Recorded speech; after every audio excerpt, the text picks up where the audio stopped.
Back with us now, Congressman Brian Mast of House Foreign Affairs. Congressman, now the stories are coming out. First, let's deal with this. Text messages surfacing between soldiers and troops in Afghanistan. Soldiers texting each other saying they were shocked to be abandoning American citizens.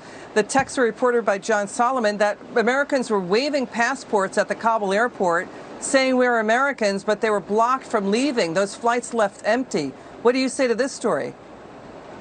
We've said it over and over and over again. As soldiers, it's part of what's sewn into us. We don't leave our men behind.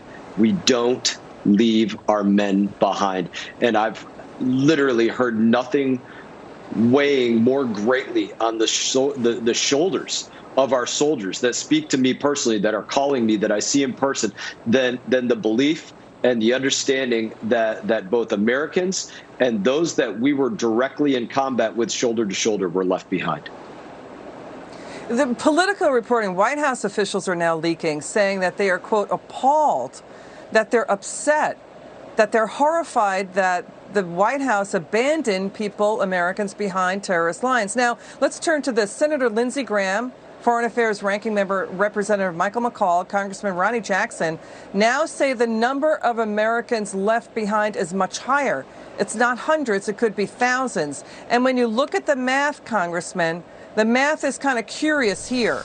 I mean, 2 weeks ago, White House Press Secretary Jen Psaki and the Pentagon spokesman were saying 10,000, 15,000 U.S. Americans stranded.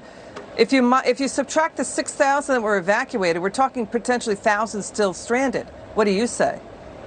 Yeah, I think you look at the math exactly as many of us have been asking, saying you gave these numbers, you told us you've flown out these numbers. You don't have to be a rocket scientist to figure out that there's a pretty big gap there that's not being answered about. And this goes to the point that so many of us have been saying. Every single time the administration steps up to the microphone, they are feeding us a lie. That's what they are doing. When President Biden says, let me be clear, that's an indication that he's about to tell the American people some kind of lie. It's happened over and over and over again.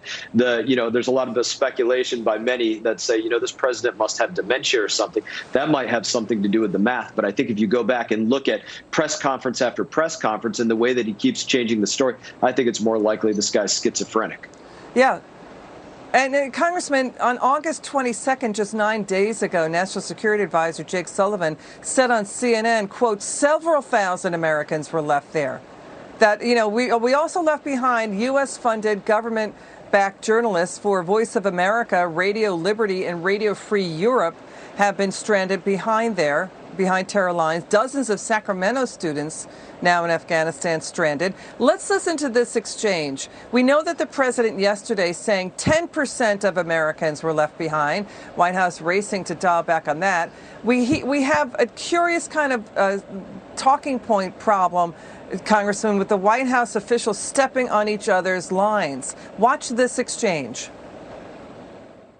We have Americans that get stranded in countries all the time. I think it's irresponsible to say Americans are stranded. They are not.